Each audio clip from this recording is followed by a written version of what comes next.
রায়নায় জাতীয় চিকিৎসক দিবস উদযাপনে ৪৫ জন কৃতী ছাত্রছাত্রীকে সংবর্ধনা ও চারাগাছ বিতরণ। দেশজুড়ে যথাযোগ্য মর্যাদার সাথে পালিত হল জাতীয় চিকিৎসক দিবস। পশ্চিমবঙ্গের প্রাক্তন মুখ্যমন্ত্রী প্রখ্যাত চিকিৎসক তথা মানব দরদী ডক্টর বিধানচন্দ্র রায়ের জন্ম ও মৃত্যুবার্ষিকী স্মরণে এই বিশেষ দিনটি উদযাপিত হয়। এই উপলক্ষে পূর্ব বর্ধমান জেলার রায়না বিধানসভার অন্তর্গত শ্যামসুন্দর অঙ্কন ও কোলাস শিক্ষাকেন্দ্র তথা অর্চনা আটির পরিচালনায় এক বর্ণাঢ্য অনুষ্ঠান অনুষ্ঠিত হয়ে গেল। অনুষ্ঠানে রায়না বিধানসভার ৪৫ জন কৃতী মাধ্যমিক ও উচ্চ মাধ্যমিক ছাত্রছাত্রীকে বিশেষ সংবর্ধনা জ্ঞাপন করা হয়। এদিনের মূল অনুষ্ঠানটি শুরু হয় বিশেষ অতিথিদের বরণ এবং ডক্টর বিধানচন্দ্র রায়ের প্রতিকৃতিতে মাল্যদানের মধ্য দিয়ে। অর্চনা আট পরিবারের পক্ষ থেকে উপস্থিত প্রত্যেক কৃতী ছাত্রছাত্রীদের হাতে ফুলের তোড়া, উত্তরীয় এবং একটি করে চারাগাছ তুলে দেওয়া হয়। সংস্থার শিক্ষক তাপস কুমার দত্ত মহাশয় জানান, আগামী দিনে ছেলেমেয়েরা যাতে তাদের প্রতিভাকে আরও জাগ্রত করতে পারে সেই উদ্দেশ্যে এই আয়োজন। একই সাথে পরিবেশ সুস্থ ও সবুজ রাখার বার্তা দিয়ে দিতে রায়না এক ব্লকের বিডিও মহাশয়ের সহযোগিতায় প্রতিটি ছাত্রছাত্রীর হাতে একটি করে চারাগাছ তুলে দেওয়া হয় এবং বেশি করে গাছ লাগানোর আহ্বান জানানো হয়। উক্ত অনুষ্ঠানে উপস্থিত থেকে কৃতী শিক্ষার্থীদের উৎসাহিত করেন রায়না বিধানসভার বিধায়ক সুভাষ পাত্র মহাশয়। তিনি অর্চনা আটের এই মহৎ উদ্যোগের ভূয়সী প্রশংসা করেন এবং এলাকার প্রতিটি মেধাবী ছাত্রছাত্রীর পাশে সবসময় থাকার ও যে কোনো সুযোগ সুবিধার সহযোগিতার আশ্বাস দেন। অনুষ্ঠানে অন্যান্য বিশিষ্ট অতিথিদের মধ্যে উপস্থিত ছিলেন রায়না থানার ভারপ্রাপ্ত আধিকারিক নিমাই ঘোষ মহাশয়, রায়না থানার মেজবাবু উত্তম চন্দ্র মহাশয়, রামলাল বিদ্যালয়ের শিক্ষক দীনেশ পাল মহাশয়, আদর্শ বালিকা বিদ্যালয়ের শিক্ষিকা কাকলি সাহা মহাশয়, স্কুল পরিদর্শক এসআই অঙ্কিতা কোনার মহাশয়, বিশিষ্ট সমাজসেবী উৎপল মহাশয় সহ এলাকার অন্যান্য গুণীজন। এছাড়াও অনুষ্ঠানে উপস্থিত ছিলেন কৃতী ছাত্রছাত্রীবৃন্দ, অভিভাবক, অভিভাবিকাগণ এবং অর্চনা আট পরিবারের সকল সদস্যরা। সমগ্র অনুষ্ঠানটিকে কেন্দ্র করে এলাকায় ব্যাপক উৎসাহ উদ্দীপনা লক্ষ্য করা যায়। চলুন শুনে নেওয়া যাক। চোখ রাখুন জামালপুর নিউজ লাইভে। এর পক্ষ থেকে রায়না ১ নম্বর ব্লকের প্রতিটি স্কুলে যারা মাধ্যমিক এবং উচ্চ মাধ্যমিকে 90% নাম্বার পেয়েছে এমন ছাত্রছাত্রীদের সম্বর্ধনা দেওয়া। কতজনকে দেওয়া হলো? মোট ৪৫ জন।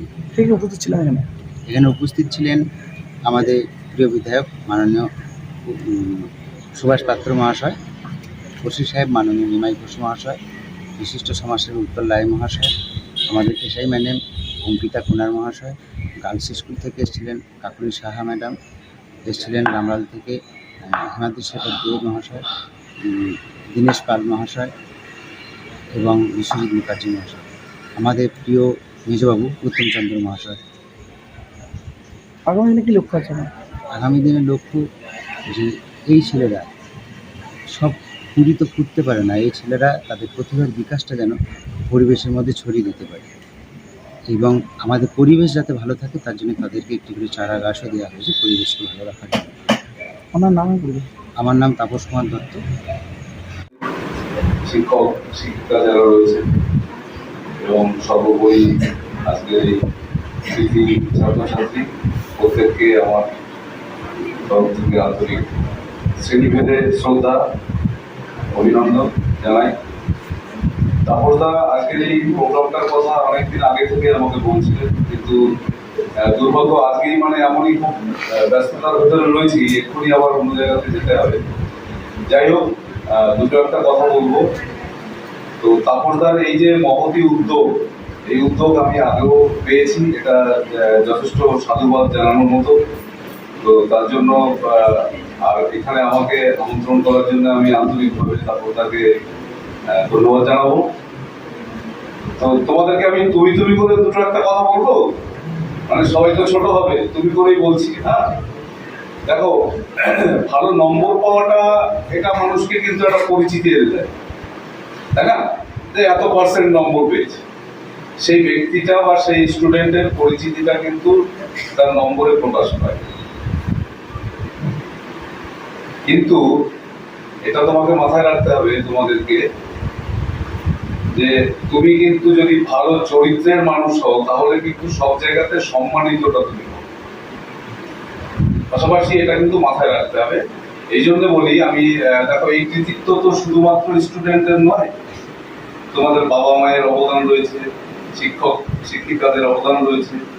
তো সেই সমস্ত অবদানকে শ্রদ্ধা রেখে তোমরা এগিয়ে চলো এবং আগামীতে তোমরাই তো আগামী ভবিষ্যৎ হবে। পাশাপাশি মাথায় রাখবে এটা, যে ভালো স্টুডেন্ট হওয়া যেমন দরকার, তার আগে দরকার ভালো মানুষ হওয়া। এটা কিন্তু আমরা বর্তমান প্রজন্মের কাছে ভীষণভাবে প্রত্যাশা করি, পাশাপাশি খুব চারিদিকে দেখে খুব ভয়ও লাগে। সেই জন্য এই কথাটা সবাইকে বলা। আর দ্বিতীয় কথা বলবো, মনোনিবেশ সহকারে এগিয়ে যাও, টার্গেটটাকে ফিক্স আপ করো। যে আমাদের জীবনযাত্রাটাকে যদি আমি ধরি, ওই যে গুলতি আছে না, গুলতি চেনো? মানে চেনো না কে কে গুলতি চেনো? হ্যাঁ, গুলতি দিয়ে যেটা পাখি মারে যেটা, হ্যাঁ। তো আমাদের জীবনযাত্রাটাকে যদি আমরা গুলতির মতো করে ভাবি, যে প্রথমে আমার লক্ষ্যটাকে স্থির করতে হবে, যে কোথায় আমার লক্ষ্য, মানে আমি কোন পাখিটাকে আমি হিট করতে চাইছি। সেটা যদি অনেক দূরে হয় তাহলে গুলতিটাকে আরো বেশি পেছনে টানতে হয়, তাই তো? হ্যাঁ, আমি বোঝাতে পারছি কথাটা? প্রথমে আমার টার্গেটটা ফিক্স আপ করতে হবে, যে আমি কোন টার্গেটে পৌঁছবো। আর এই গুলতিটা মানে হচ্ছে তোমার প্রাত্যহিক জীবনে তোমার স্টাডিটা ঠিক সেইভাবে করতে হবে। পেছনে টানছি মানে কি, আমি নিজেকে আরো বেশি প্রস্তুতি নিচ্ছি। গুলতির আবার একটা বিশেষ ধর্ম আছে কিন্তু, যে বেশি পেছনে টানলে কিন্তু গুলতি ছিঁড়ে যায়, হ্যাঁ কি না? হ্যাঁ, তো অনেকে দেখবেন যে বয়স হয়ে গেছে 45, প্রচুর ডিগ্রি, এই করলো সেই করলো, আলটিমেট জীবনে কিছুই করলো না, তাই না? তার মানে ওর লক্ষ্যটা কিন্তু ঠিক স্থির ছিল না। তাহলে লক্ষ্যটাকে স্থির রাখতে হবে, আমার প্রয়োজন মতো আমি গতিটা টানবো, আর ডিসাইড করতে হবে যে কখন আমি ছাড়বো, সেটা কিন্তু তোমাকে ডিসাইড করতে হবে, ঠিক আছে? যাই হোক, স্বল্প সময়ের মধ্যে আমি যতটুকু বোঝানোর চেষ্টা করলাম।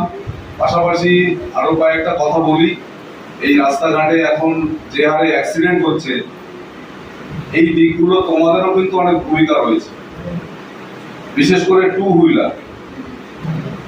বাইকের ক্ষেত্রে হেলমেট ছাড়া কিন্তু কেউ বাইকে চাপবে না। অনেকে মেয়েরা স্কুটি নিয়েও যাও, আর একটি বাইকে দুজনের বেশি কেউ চাপবে না, এবং অবশ্যই ওই দুজনকেই কিন্তু হেলমেট পরিহিত থাকতে হবে। অন্যান্য আর 4 চাকা গাড়ি টাড়ির গল্প আছে, সেগুলো আমি এখন বলে সময়টা নষ্ট করছি না। তো এইটা তোমরা একটু কিন্তু উদ্যোগ নাও। আমরা আননেসেসারি অনেক রকম অজুহাত দেখাই, পুলিশ ধরছে, স্যার এই তো আমার বাড়ি, এখান থেকে এইটুকু যাবো। আরে অ্যাক্সিডেন্টটা তো ইনস্ট্যান্ট হবে, তাই কি না? ওটা তো বলে হবে না। আর অ্যাক্সিডেন্টের জন্য যদি প্রস্তুতিটা আগে থাকবে, তাহলে তো অনেক অ্যাক্সিডেন্ট এড়িয়ে যাওয়া যায়। কিন্তু অ্যাক্সিডেন্ট ইনস্ট্যান্ট হবে, তুমি ওই মুহূর্তে তুমি সজাগ থাকবে না, হঠাৎ করে কিন্তু ছিটকে গিয়ে পড়বে। আর একটা শরীরের, আমরা জানি যে সব থেকে ভারী হচ্ছে মাথা, তো সেটা গিয়ে রাস্তায় হিট করবে। প্রচুর ঘটনা আমরা দেখছি, যেহেতু আমরা এই থানা লেভেলে কাজ করতে গিয়ে না, কোথায় কোথায় শুধুমাত্র মাথায় হেলমেটটি থাকার কারণে, আর অনেক ছোট্ট অ্যাক্সিডেন্ট, হয়তো কিছুই হতো না। আজকে আমার সময় থাকলে আমি অনেকটা গুছিয়ে অনেকটা গল্প আকারে বলতাম, কিন্তু সেটা আমি বলতে পারছি না। তো যাই হোক, অনেক ছোট অ্যাক্সিডেন্টেও কিন্তু একটা মানুষের জীবন চলে যায় শুধুমাত্র হেলমেটটি না থাকার কারণে। হেলমেট হচ্ছে নিজের সেফটির জন্য, তাই তো? তাই যদি হয়, তাহলে আমি ওই প্রচন্ড গরম, স্যার হেলমেট পরতে পারছি না, এই অজুহাত দেখাবো না। ওই সামনে পুলিশগুলো দাঁড়িয়ে থাকে, এই হেলমেটটা পরে নেই, ওই জন্য পরবো না। আমার নিজের প্রয়োজনে, আমার নিজের স্বার্থে আমি হেলমেট পরবো, ঠিক আছে? এটা মাথায় রাখ। অনেক জিনিস প্রসিকিউশন করলে তার সুরাহা হয়। আমার একটা লাইসেন্স নেই, আমাকে পুলিশ ধরেছে, স্যার আমি লাইসেন্সটা করিনি, আমি কি করে দিই, কিন্তু আলটিমেট কিন্তু ওই আমি যেটা বলছি ওই ধরনের ঘটনা তো ঘটবে না, তাই না? কিন্তু আমার এই হেলমেট না থাকার কারণে যে ঘটনাটা, সেটা সারা জীবন দিয়েই কিন্তু মানে পরিবারটাকে সাফার করতে হবে। তো যাই হোক, সর্বোপরি প্রত্যেকে খুব ভালো পড়াশুনো করো, ভালো মানুষ হও, আগামীর ভবিষ্যৎ তোমরা প্রত্যেকে খুব ভালো হবে এই আশা আমি রাখছি। এবং এই কৃতি ছাত্রছাত্রীদের যারা বাবা মা, তাদেরকে আমি আলাদা করে নমস্কার জানাই, ধন্যবাদ জানাই, যে তাদের সন্তানদের যেভাবে তারা গাইড করে এগিয়ে নিয়ে চলেছেন। আমি আশা উপবিষ্ট গোপালবাবু এই যে অনুষ্ঠানটা অর্গানাইজ করেছে, শ্রাবণবাবু, প্রত্যেককে আমি চায়না থানা তথা পূর্ব বর্ধমান জেলা পুলিশের পক্ষ থেকে অসংখ্য ধন্যবাদ এবং শুভেচ্ছা। তো এখানে এসে আমি খুবই আনন্দিত যে আজকের দিনেও যে যারা কৃতি ছাত্রছাত্রী আছে তাদেরকে সম্বর্ধনা দেওয়ার জন্য তাদেরকে সম্বর্ধনা দেওয়ার জন্য আমরা সবাই এক জায়গায় উপবিষ্ট হয়েছি। আমাদের মধ্যে উপস্থিত হয়েছে রায়না বিধানসভার সম্মানীয় বিধায়ক মহাশয়, তাকে আমি শুভেচ্ছা এবং ধন্যবাদ জানাই। তো বেশি কিছু আমি বলবো না, এই প্রোগ্রামটা দীর্ঘায়িত হচ্ছে অনেকক্ষণ ধরে। তো আমি যেটা শুনতে পেলাম আমার জন্য এবং বিধায়ক সাহেবের জন্যই এটা এতক্ষণ ধরে চলছে। যাই হোক, তোমরা আরো বড় হও, ভালো করে পড়াশোনা করো, মানুষের মতো মানুষ হও এবং অনেক দূর পর্যন্ত যাও, সেই শুভকামনা রেখে আমি আমার